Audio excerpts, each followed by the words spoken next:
basanze bikabije cyane biteye agahinda muri make nabuze nuko mbyakira wumve ko n'abagabo nabatinye pe sinari nzi ko ari umugabo ntabwo nari nzi ko ari inshuti nukuri nabatinye abagabo n'abana babi ibaze nk'ikintu yirirwanya umunsi wose akaza saa moya ngo aje kwica umuntu afite na essence agafata umupanga agatemagura bikanga bikarangira ashizeho essence nabonye uko umuntu ndagusuje mwifuje byiza ahantu hose uratandukanye inshuti muvandimwe ukurikira ibiganiro byacu no kuri iyi channel yanyu mukunda muri benshi yitwa Imboni TV gengo ikaze nitwa Ajabu Marashi tuganire kuri iyi nkuru idasanzwe uyu munsi.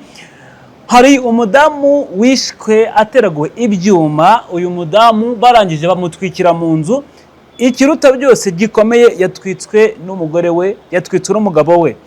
N'umugabo wamufashe aramuteragura ibyuma ashaka kumwica ndetse neza mutwikira mu nzu. Ibyo byabereye mu mujyi wa Kigali mu karere ka Gasabo mu murenge wa Nduba mu kagari ka Gasanze niho habereye aya mahano, aho umugabo umwe yaje ndetse afata umwanzuro wo gutemagura umugore we. Yaje mu masaha y'umugoroba yitwaje akabido ka isase mu ntoki, aca ku bantu bazi ngo na mata, banza no kumusaba ati duye ku mata twinywera. Bamubonye batanga amakuru bavuga bati duye ku mata twinywera, bavuga ngo muze mu rugo dusangire.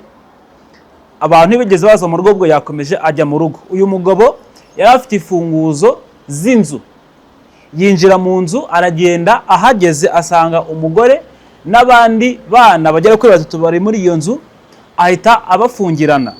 Yahageze yambara inkweto yari yambaye, bose ababuza gusohoka.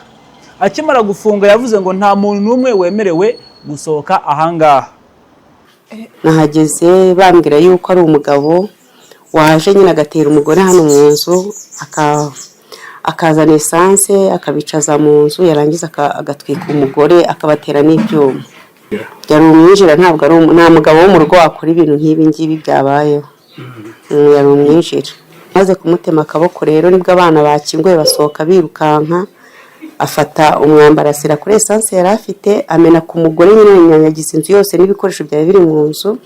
None arangije arasa umwambi, amaze kurasa umwambi nibwo yasohotse yirukanka, nta n'inkweto yagiye yambaye. Inzu rero abantu uwo mudamu asigara ahiramo. Umugore yashatse kujya hanze ku bwiherero, aramubuza ngo ntugira aho ujya. Abantu bose, abana bose abuza gusohoka, atanga ibwiriza ry'uko ntawemerewe kurenga aho ngaho.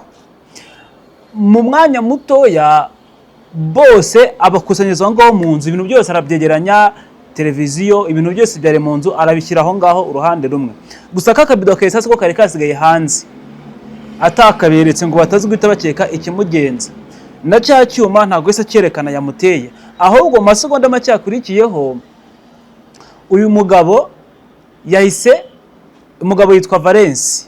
Umugabo yitwa Valence asanzwe akora mu Gakiriro, cyangwa se acuruza ibintu by'agakinjiro, by'udukiro hara mu Gakinjiro no akorera.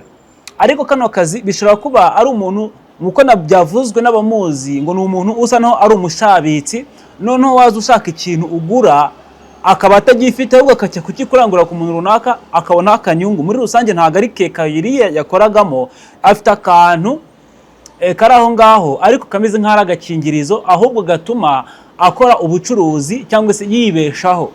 Bangiye kekayiri ayifashisha mu buryo bw'ubukomisiyoneri. Waza tuvuge niba ushaka sima ntayafite akajya kwigura kwa kanaka akayikoza uruzi ngo ayikuye iwe. Muri rusange naho kazi yakoraga kameze nk'ubukomisiyoneri, ariko muri kekayiri cyangwa se mu biriya byo mu dukekayiri mu Gakinjiro.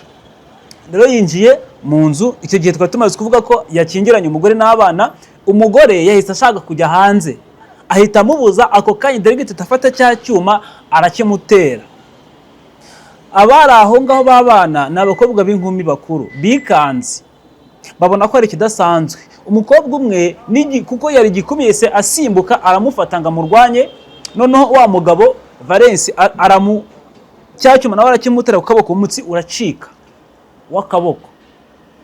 Wa mukobwa wari ugiye kumurwanya acika umutsi kubera ko yaramurwanije amuje kwica umugore. Hanyuma barakomeza baragundagurana, ariko wa mugabo kuko yashaka kwica umugore abandi ntiyabarwanije cyane, bamurwanyaga ngo atica umuntu, ariko nawe akarwana atera ibyuma cyane wa mugore ngo abe yamunogonora, amutera ibyuma akoresha umupanga n'ibindi bidasanzwe kugira ngo arebe ko yamwikiza muri rusange.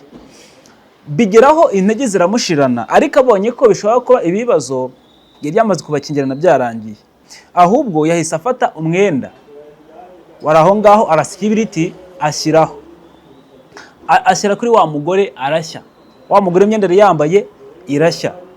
Mu mashusho yagaragaye n'abamubonye yari yahiye kunda n'ibindi bice bitandukanye, yari yahiye nyine ubona ko yahiye umuriro, kuko bafashe esase bayimumenaho baraminjiraho ngo muri salo, kuko hari televiziyo ifite purusi 50 zirengaho, hari intebe zigura 400,000, hari imeza ihenze nayo iri 400-500. Ibi ngibi ndi kuvuga ni abatanze amakuru babonye ko hari ibintu by'agaciro muri iyi nzu, babonye bigurwa bari bazi agaciro kabyo. Televiziyo yari irimo hano ya purusi 50, intebe zihenze z'ibihumbi 400-500, imeza y'ibihumbi 400-500, byose byahereye muri ya nzu, kubera ko yafashe esase arayimenaho ngo muri salo aratwika, akeneye gutwika wa mugore n'abari muri iyo nzu bose.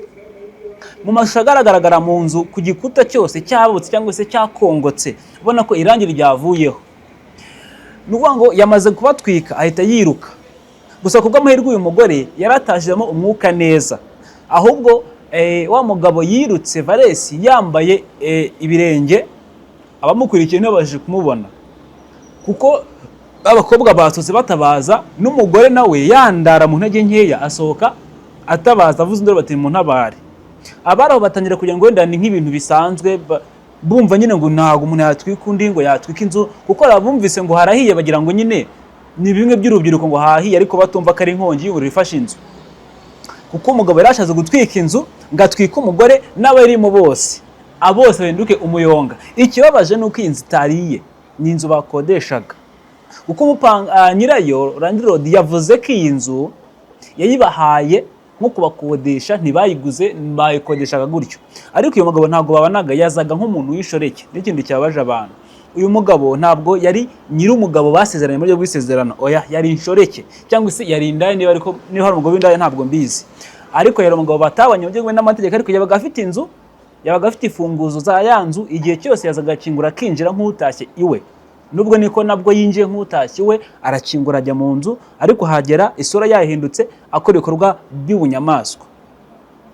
Byakomeje cyane, abantu batabaye basanze bikomeye, abaturage batangira kureba ukuntu bafata itaka ribisi cyangwa se itaka rihoze, bamena hahandi bashaka guhoza, ndetse haza n'uburyo bwo gutabara, bagereza gukiza ubuzima bw'aba bantu, bagereza kugira ukuntu bakemura ikibazo, bajyana umubyeyi kwa muganga. Wa mudamu hahise haza mu buryo bwihuse ambulance ijyana umudamu kwa muganga, ubu tuvugana arwariye muri CHK. Amakuru yatanzwe na polisi, umuvugizi w'umujyi wa Kigali CP Wallace Gahonzire yavuze ko uyu mugabo Valesi akiri gushakishwa, ngo ntago arafatwa. Gusa avuze ko iperereza rikomeje, bamenye ngo icyateye inkongi ni iki. Gusa icyateye inkongi ni umuntu watwitse iyi nzu, kuko yakoresheje esase, abantu bamubonye afata ikibiriti na esase agatwika. Nuko inzego z'umutekano zivuga ngo haracyari iperereza ngo bamenye icyabiteye n'ikibyishe inyuma. Ikibyishe inyuma nuko batavuze, ariko ni uwo muntu watwitse kubera ko abantu bamubonye muri rusange. Gahonzire kandi avuze ko uyu mudamu arwariye mu bitaro bya CHK i Kigali, ari gukurikiranwa kubera ko ntabwo biramenyekana uko uburwayi bwe buhagaze kugeza kano kanya. Ntabwo isuzuma rirarangira kumukorerwa ngo batangaze raporo ya nyuma yuko ahagaze. Nibizungararenge cyane cyangwa se biroroheje. Wa mukobwa nawe wakomerekejwe n'icyuma ari gutabara, ubu nawe ari kwa muganga. Abantu benshi bari gusaba ko uyu mugabo Valesi yafatwa agakurikiranwa, ariko akazanwa imbere y'abaturage kugira ngo asobanure icyamuteye gukora ayo mahano. Ikintu kitatangajwe ni ikintu bano bombi bapfaga, amakimbirane cyangwa se ikindi runaka baba barasakiraniyeho ubwabo. Gusa we abaturage benshi bakeka ko ari kwa kundi usanga hari ibintu batumvikanyeho, bigatuma umujinya w'umwanduranzuzi cyangwa se nk'amafaranga runaka yaba ahari batumvikanyeho, umugabo yaba azi ko namara kumwica ya mafaranga cyangwa ya mitungo y'umugore ahita yegukana. Abenshi hari abajya bitekereza gutyo, bakavuga bati yagiye azi ngo namara kumwica, azi ko yamaze gutwika n'ivu n'umurambo, kandi akaba azi ko yatwitse inzu n'abayirimo nta n'uzamenya ko hari icyabaye. We yashatse kuyobya uburari n'ibimenyetso kugira ngo atwike inzu n'abayirimo bose, hatazagira utanga amakuru y'uwishe ngo ninde wakoze cyangwa ndi, kuko yese yirukanka afunyamo yambaye ibirenge ngo batanakeka uwo muntu uwo ari we. Yashatse guhisha ibimenyetso, ariko yamaze kwinjiramo bari bamubonye, bari bazi winjiyemo ngo ninde ko ari Valens, kuko bamuzi neza, banakorana, bamuhahira mu gakinjiro hariya muri kakariwe, bavuze ko ari we winjiyemo neza, bari bamwiboneye. Niyo mpamvu polisi yavuze ko iri kumushakisha kugira ngo abazwe kuri aya mahano yakoze kino cya ndengakamere kigamije kwambura undi ubuzima bwe, kumwica, guhohotera, kwangiza ku remezo ndetse na ya nzu y'umuntu itari akayangiza. Nyirinzu arasabwa ko yarenganurwa. Gusa Nyirinzu abazwe ku bijyanye n'ibyahiriye muri inzu, we yavuze ko ibyahereye muri iyi nzu ari byinshi byahiye muri salo. Za ntebe zahiye, matera, televiziyo, ibikoresho byinshi muri salo byahiye.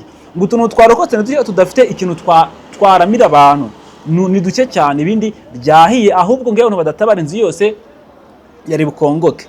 Polisi yavuze ko yabimenye nyuma y'uko abaturage bahaye amakuru inzego za polisi bati hari inzu yahiye mu kagari ka Gasanze ahangaha Mutabare. Nibwo polisi yashaka kumenya ngo iyo nzu itewe inkongi niki, bashaka kumenya icyawe. Nabwo rero haje kuza ya modoka ya ambulance ije gutwara wa mubyeyi wari wakomerekejwe n'ibyuma n'umupanga, bamutemaguye n'ibyuma n'imipanga baramutemagura, ariko kwa rwo ntihitapfa, ndetse bakamenaho esase ngo anogoke byihuse, ariko bw'amahirwe Imana ikinga akaboko ntiyapfa. Gusa uyu mugabo yashatse kumwica mutemaguye, yarangiza akamena esase akamutwika, n'abo bantu bose bagapfa, yarangiza n'inzu igatwika, we agahita aburirwa irengero.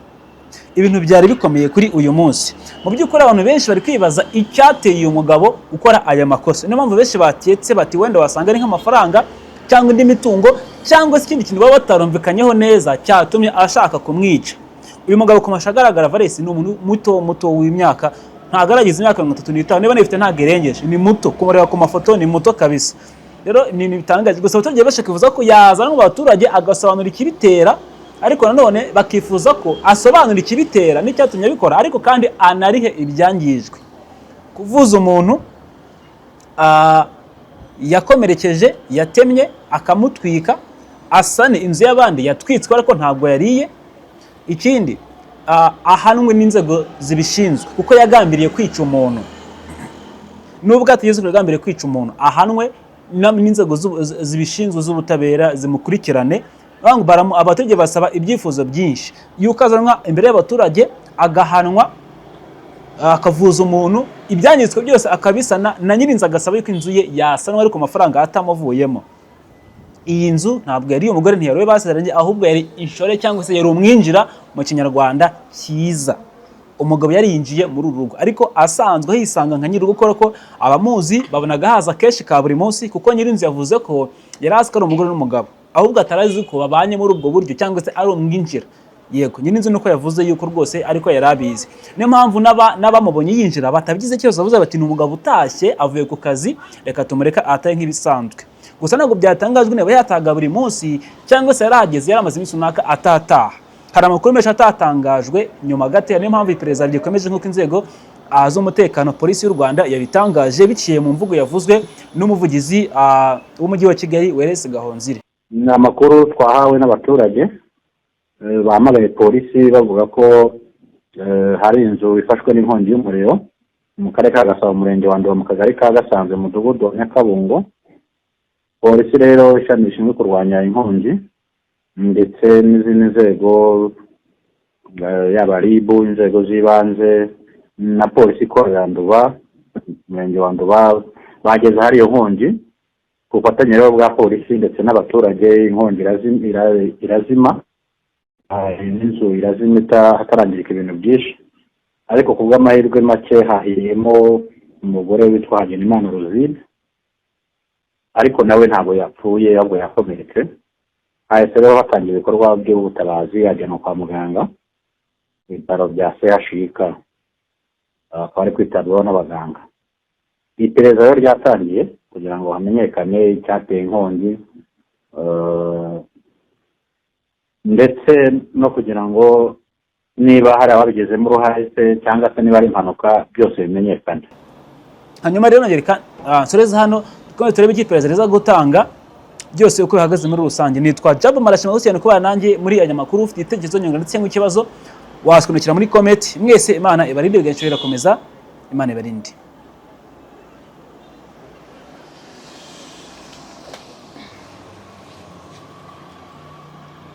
Imboni TV, imboni ya rubanda.